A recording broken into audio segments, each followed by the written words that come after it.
బానస్వాడిలో ఆంజనేయ స్వామి టెంపుల్లో జరిగిన వైకుంఠ ఏకాదశి సంబరాలు కట్అవుట్ చూస్తుంటేనే కళ్ళు చెదిరిపోయేలాగున్నాయి ఫ్రెండ్స్. ఇంకా లోపలికి వెళ్ళి చూస్తే గుడి మొత్తం పూలతో అలంకరించి ఉంది. ఇంకెందుకు ఆలస్యం, టెంపుల్లోకి వెళ్ళి చూద్దాం. ముందు కాలు కడుక్కొని నీట్గా టెంపుల్లోకి వెళ్ళి చూద్దాము. ఈ టెంపుల్ ఎంతో శక్తివంతమైన టెంపుల్. ఇక్కడ భక్తులు చూడండి క్యూ పద్ధతిలో దైవ దర్శనం కోసం వెళ్తూ ఉన్నారు. ఇది ఆంజనేయ స్వామి టెంపుల్. చూస్తూ ఉండండి ఫ్రెండ్స్, ఇక్కడ అందరూ జనాలు క్యూ పద్ధతిలోనే వెళ్తూ ఉన్నారు. గుడి ఎంతో అందంగా అలంకరించబడినది. ఇప్పుడే గుడి లోపలికి ఎంటర్ అయినాము, గర్భగుడిలోకి. గుడిలో మొత్తం దేవుని అలంకరించి ఉన్నారు. ఇంకా హారతులు ఇస్తూ ఉన్నారు. క్యూలో నేను మా మేనేజర్ సార్ ఇద్దరం ఉన్నాము.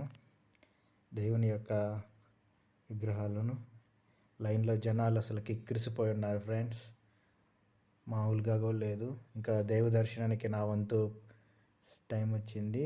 దేవుని దర్శించుకొని మీ అందరి కోసం ఆ దేవుని యొక్క ఇదిని చూపించి, దేవుని మొత్తం జనాలతో నిండిపోయింది ఫ్రెండ్స్. ఇదంతా గర్భగుడిలో చేసిన అలంకారం. సో ఇదంతా గర్భగుడి యొక్క లోపల చేసిన డిజైన్.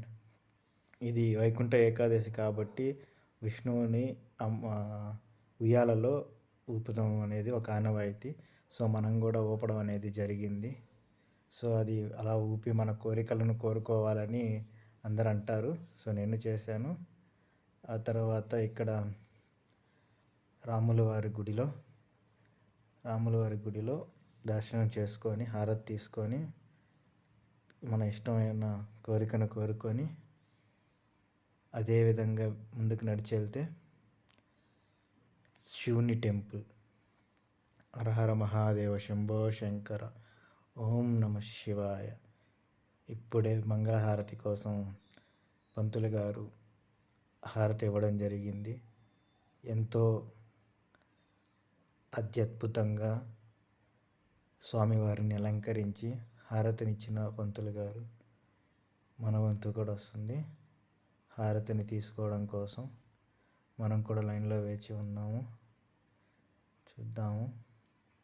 ఓం నమ శివాయ అని చెప్పడం, హారతి తీసుకోవడం.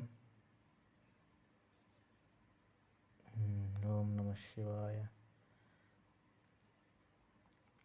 హారతి అయిపోయిన తర్వాత దేవుని దర్శించుకొని అలా తీర్థం పుచ్చుకోవడం కోసం వెళ్తూ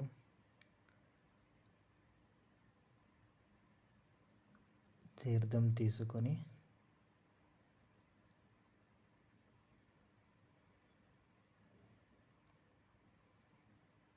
తీర్థం పుచ్చుకున్నాము. తీర్థం తీసుకొని అలా బొట్లు పెట్టుకోవడానికి వెళ్ళి విభూది కుంకుమ, అందరు భక్తుల్లాగే మనం కూడా విభూది కుంకుమ పెట్టుకొని, ఇది టెంపుల్ యొక్క లోపలి భాగం ఫ్రెండ్స్. ఇదే గోపురము, గుడి గోపురము. ఇంకా ప్రసాదాలకు వెళ్ళాము. ప్రసాదాలు పంచుతూ ఉన్నారు. అందరూ ఒక్కొక్కరు ప్రసాదం తీసుకుంటూ ఉన్నారు. సో ఇక్కడ నేను సర్వీస్ చేయడానికి వస్తాను కాబట్టి నాకు వీడియో తీయడానికి అవకాశం లభించింది. ఇంకా వెళ్ళి మంజన్న నాకు అప్పటికి తీసుకొని తిన్నాను.